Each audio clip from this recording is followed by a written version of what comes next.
요일별로 전문가들의 시각 체크해보는 모닝 인사이트 시간입니다. 월요일인 오늘은 지난주 한 주 정리하는 시간 가져볼 텐데요. 바로자산운용의 윤정식 상무 연결합니다.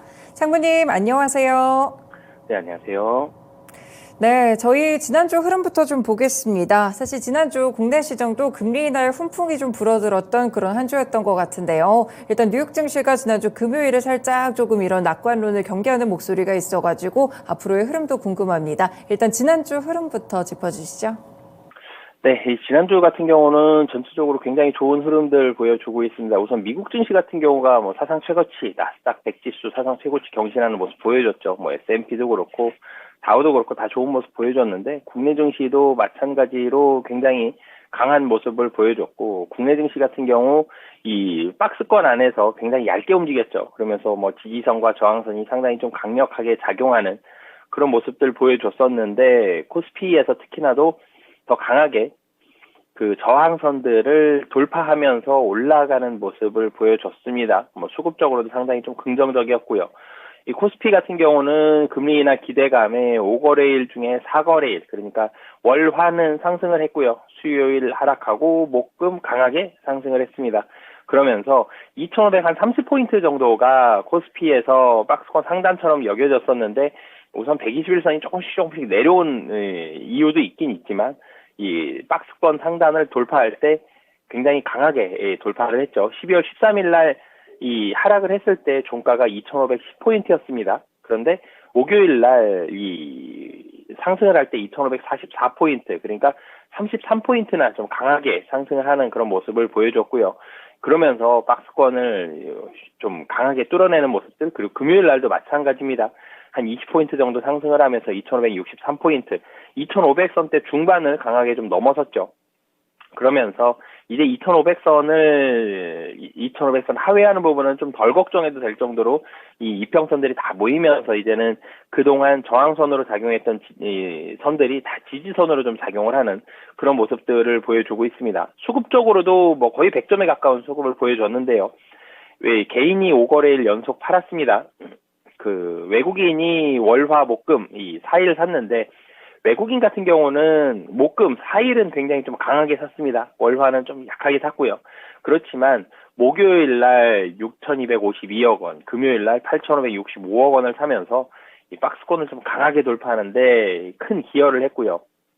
기관 같은 경우는 5거래일 내내 이 매수를 했는데 화요일 날이 5,936포인트 샀고요. 그리고 목요일 날 7,062억 원, 금요일 3,051억 원 사면서 이 기관은 5거래일 내내 좀 강하게 샀다. 그러면서 코스피 상승에 가장 크게 좀 기여를 하는 모습을 보여줬습니다.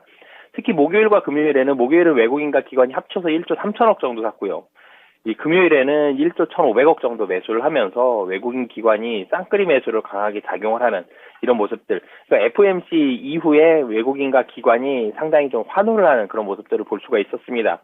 미국 증시에서는 뭐 최고치를 기록을 했지만 지수가 최고치를 기록하는 모습들도 있었지만 국내 증시 그런 모습들까지는 아니었지만 그래도 상당히 좀 강하게 올라가는 모습을 보여줬고 거래대금도 긍정적입니다. 월화 수는 뭐 8조 원대 초반에서 7조 원대 중반까지 이 전주 그 전주와 큰 차이가 없는 그런 거래대금을 보여줬지만 목요일 같은 경우는 12조 9,600억, 금요일 같은 경우는 12조 8,700억을 매수를 하면서 이 거래대금 상당히 좀 강하게 상승을 하는 모습을 보여주면서 굉장히 좋죠. 거래대금도 상승을 했는데 외국인과 기관의 수급도 강력하다. 좋은 모습을 보여줬고요.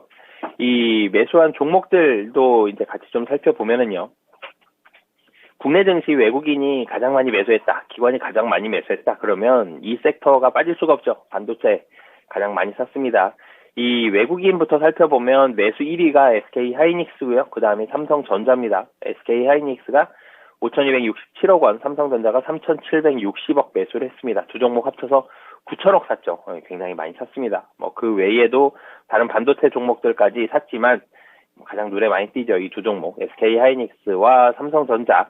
한미 반도체도 있었지만 금액이 훨씬 좀 낮습니다. 그리고 이 자동차도 많이 샀는데요. 현대차와 기아, 그리고 현대모비스까지 매수를 했는데 현대차가 약 1,000억 원 가까이 매수를 했고 기아도 650억 매수를 하면서 이 반도체 SK 하이닉스, 삼성전자, 국내 지수, 자동차 다 박스권에 묶여 있었는데 특히 SK 하이닉스 그리고 이 현대차와 기아 같은 경우 박스권을 좀 돌파하는 그런 모습을 보여줬습니다. 뭐 강하게 좀 매수가 들어오는 긍정적인 그런 흐름을 보여줬고요. 그리고 그 외에도 네이버와 카카오, 사실은 이 네이버 카카오를 크게 최근에 주목을 많이 못하고 있었는데 이 지수만 놓고 보면 두 종목 다 굉장히 많이 저점에서 올라온 거를 확인할 수가 있습니다. 10월 한 중순 정도부터 네이버는 18만 원 정도에서 지금 22만 원까지 20% 넘게 올라왔죠. 카카오 같은 경우도 3만 7천 원에서 5만 4천 원까지 50% 가까이 올라왔습니다. 예, 굉장히 많이 상승을 했다라는 점, 이런 부분들도 기억을 해두시면 좋을 것 같고요. 그리고 제약바이오 쪽에 일부 종목들을 좀 매도를 했습니다. 뭐 셀트리온 이 매도를 했고요. 그리고 삼성 바이오로직스, 뭐 JW 중해제약, 제약바이오 일부 종목들 이 좀 매도를 했다라고 말씀을 드리겠고요. 이 기관 쪽으로 가보면 기관에서도 마찬가지입니다. 우선은 제일 많이 눈에 띄는 건 반도체입니다. 이 삼성전자와 SK 하이닉스 기관이 외국인보다 삼성전자 더 열심히 샀습니다. 삼성전자 3,635억 원 매수를 했고요. SK 하이닉스는 이 외국인이 훨씬 많이 샀죠. 기관 같은 경우는 702억 원 매수를 하면서 뭐 어찌됐든 이 반도체는 기관과 외국인 모두 다 굉장히 많은 러브콜을 보냈다라고 보시면 되겠고요. 2차 전지에서도 이 LG화학이라든지 뭐 포스코 퓨처엠 그리고 포스코 홀딩스, 에코프로 머티리얼 이런 종목들 매수하는 모습을 보여줬습니다. 뭐 모두 다 매수한 건 아니지만 에코프로 머티리얼즈 같은 경우도 이제는 14만 원 정도에 상당히 좀 많이 갇혀 있는 그런 모습을 보여주다가 보름 정도 만에 이 박스권을 좀 돌파하는 그런 모습을 보여줬고요. LG화학은 바닥권에서 올라가는 모습. 그 포스코 퓨처엠 같은 경우도 상당히 좀 바닥권에 있었는데 여기를 좀 탈출하는 그런 모습을 보여줬고요. 그러니까 수급이 워낙 좀 좋았기 때문에 2차 전지가 좀 보수적이었죠. 2차 전지 관련된 종목들 보수적이었는데 이런 부분들을 강하게 좀 뚫고 올라가는 모습을 보여줬습니다. 반도체에서도 뭐 좀 전에 말씀드렸지만 삼성전자, SK 하이닉스 말고도 이 스페타시스도 매수하는 모습을 보여줬고 은행주도 매수를 했습니다. 하나금융지주, 신한지주, KB금융 그리고 카카오뱅크까지 은행주들도 같이 매수하는 그런 모습을 보여줬습니다. 코스닥으로 넘어가 보면 코스닥도 수급 좋았는데 코스피보다는 조금 아쉬워요. 코스닥은 5거래일 중에 3거래일은 상승을 했고요. 2거래일은 하락을 했습니다. 근데 코스피 같은 경우는 61선, 121선 뭐 다 돌파하면서 올라갔죠. 근데 코스닥은 아직 121선은 좀 돌파하지 못하는 모습을 보여줬고 상승률도 조금 떨어져요. 그렇기 때문에 이 코스닥 같은 경우는 지지난주 금요일 12월 8일 종가가 830포인트였는데 지난주 금요일 12월 15일 종가가 이 838포인트, 그러니까 8포인트밖에 못 올랐어요. 그러니까 1%죠. 상승을 한 상승률이 조금 적었다는 점. 그러니까 국내의 수급이 좋아진 게 이 미국에서 금리에 대한 기대감도 있었고 환율에 대한 기대감도 있었고 그러면서 외국인이 국내 증시를 살 때 사실 먼저 사는 거는 코스피 먼저 사죠. 코스피의 대형주, 대장주들 먼저 사고 그 다음에 2등주들 그리고 그 다음에 소형주들 그 다음에 섹터별로 좀 나뉘는 뭐 이런 모습을 보여주는데 코스피를 그래서 외국인 좀 더 강하게 러브콜을 보냈다라고 보시면 되겠습니다. 그리고 외국인이 월화수는 매도를 했는데 매도 금액 크지 않았고요. 목금 이틀 동안 1,000억 이상씩 순 매수하는 모습을 보여줬고요. 기관 같은 경우는 월, 목, 금 매수를 했는데 월요일 1,093억 원 그리고 목요일 날 거의 3,000억 원 가까운 매수를 보여주면서 목요일 날 이 코스피도 강하게 상승을 했는데 코스닥도 강하게 목요일 날 좀 가장 강하게 좀 상승하는 그런 모습을 보여줬습니다. 매수하는 그리고 거래대금 같은 경우도 코스닥도 상승하는 모습을 보여줬는데 화요일과 금요일은 9조 원대 중반 그리고 수요일과 목요일은 10조 원 이상 매수하면서 거래대금도 같이 상승하는 긍정적인 흐름. 그러니까 코스피보다는 좀 덜 냈다 뿐이지 코스닥도 굉장히 좀 강한 그런 상승의 모습을 보여줬고요. 매매 종목을 살펴보면 우선은 코스닥 같은 경우는 2차 전지 에코프로와 에코프로 BM 그리고 을 매수하는 그런 모습을 보여줬고요. 제약바이오 쪽에서 셀트리온 헬스케어와 HLB 이 두 종목이 사실 가장 강하게 매수를 했는데 셀트리온 헬스케어가 사실은 이제 없어지죠. 그러면서 이 1,914억 원, HLB는 877억 원 가장 강하게 좀 매수하는 매수 1, 2위의 모습을 보여줬습니다. 그 외에도 좀 눈에 띄었던 게 레인보우 로보틱스를 기관이 5거래일 내내 좀 매수를 했다라는 게 좀 특징적인 부분이고요. 매도하는 종목을 살펴보면 반도체 이 장비주들 뭐 HPSP라든지 하나마이크론 이 SFA 반도체 이런 반도체 종목들 일부 좀 매도를 했고, 그리고 엔터주들도 SM과 YG엔터 이 두 종목 좀 매도를 하는 모습을 보여줬는데, 역시나도 매수 쪽이 훨씬 가까웠습니다. 이 외국인도 그렇기 때문에 매도하는 종목, 뭐 루니지 매도 1위긴 한데 매도 228억 원밖에 좀 되지 않는다라는 점. 기관으로 넘어가 봐도 기관 같은 경우도 2차전지와 반도체 좀 매수를 했습니다. 에코프로 BM, 포스코 DX, 뭐 2차전지 관련주 매수를 했고, 주성 엔지니어링이라든지 유진테크 이런 반도체 종목들도 매수를 했다라고 말씀을 드리겠고요. 미국 증시로 좀 넘어가 보면 이 미국 증시 같은 경우 모두 다 긍정적이었습니다. 국내 증시 뭐 코스피 좋은 모습 보여줬고 코스닥도 좋은 모습 보여줬다라고 말씀을 드렸는데, 미국 증시는 더 좋은 모습을 보여줬습니다. CPI와 FOMC 모두 증시 친화적으로 마감을 했기 때문에 이 미국 증시에 대한 그 흐름이 상당히 좀 긍정적이었고, 나스닥 100이 사상 최고치로 마감했고, 주요 지수가 7주 연속 좀 상승하는 긍정적인 흐름을 보여줬습니다. 목요일까지만 해도 S&P 500과 나스닥 52주 신고가를 경신하는 그런 모습을 보여줬고, 사실 이 존 윌리엄스 뉴욕 연은총재가 3월 금리 인하를 고려하고 있지 않다라고 얘기를 했지만, 속도 조절만 좀 나왔을 뿐이지 뭐 조정이 큰 폭으로 좀 나오진 않았다라는 점, 이런 부분들이 시장이 상당히 좀 긍정적으로 바뀌어 있다라고 라는 부분들을 반영을 하는 모습이었고요. 그리고 필라델피아 반도체 지수도 사상 최고치를 경신을 했습니다. 이 미국 증시도 반도체가 상당히 좀 강하고, 국내 증시도 코스피에서 외국인과 기관이 가장 많이 산 게 반도체였죠. 그만큼 미국과 국내에서 반도체의 흐름은 상당히 좀 긍정적이다라고 보여집니다.